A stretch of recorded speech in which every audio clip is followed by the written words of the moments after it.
Welcome to another round of Demo Space, a series where I like to highlight demos for upcoming games that pique my interest, and hopefully I get the chance to put a spotlight on a small indie team or a game you have never thought about playing. Today we're diving into Dark Age Dinos.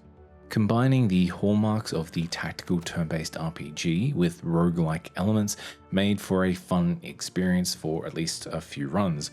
But I can't help but feel that a few objectively simple tweaks is holding Dark Age Dinos back from being an indie darling.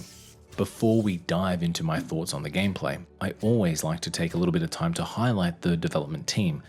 Dark Age Dinos is developed by Ry.Morrow Games, a pair of developers based out of Toronto, Canada.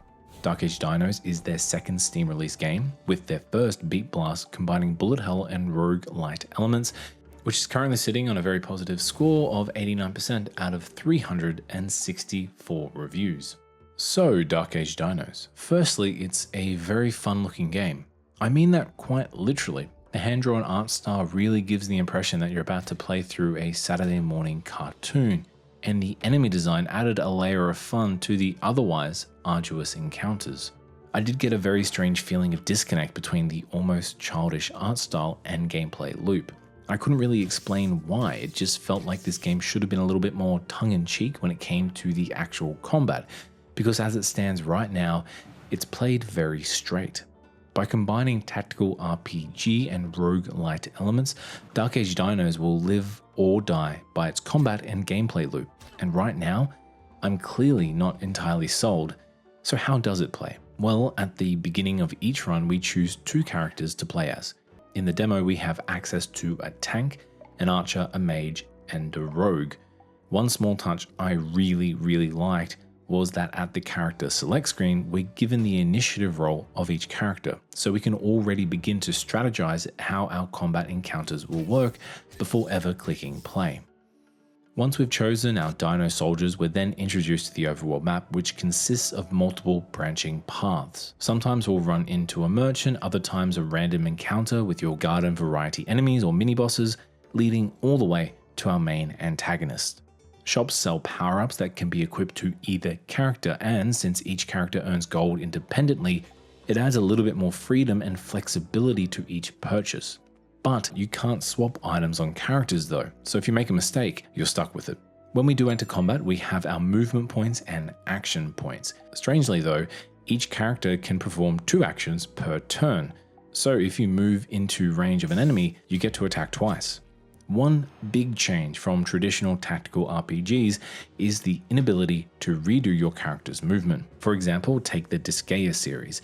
Here, I can move my character into position, but if I decide I'm not happy or strategically it doesn't provide the advantage I thought it would, I can simply redo my character's movement. But in Dark Age Dinos, no such thing. Once I've moved, I'm locked in, and throughout the demo, I struggled with retraining my brain, especially when I'm currently playing through Jeanne d'Arc, another tactical RPG that keeps a lot of the genre's staples intact. There's also environmental obstacles placed around the map that can act as cover for ranged or long-reaching melee attacks. The small annoyance I found were that my archer's shot would be blocked by what seems to be a small rock. I could easily understand if it was one of the cacti or trees that happened to be in the way, or if it was a boulder, but by all intents and purposes, it's just a small rock, and it broke immersion for me every single time. One particular annoying moment came when I was chasing down a mage from across the map. He would constantly reposition behind a rock, which would block my archer's shot, but it was also too far out of reach for my rogue to deal any damage. Unfortunately, the mage had enough range to attack my characters twice, before moving into cover again. 3 turns would go by before I'd be able to catch up, and by then, I was forced to use a health potion on both my characters. After each battle, we do gain a small amount of health back, a very small amount, only 5 HP.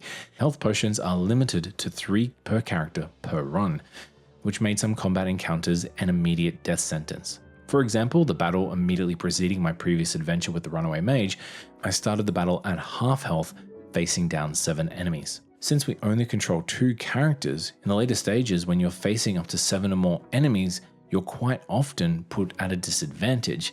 By this stage, you may have used up your health potions, and even if you have saved them, you'll be starting the battle on low health. And it's a real shame.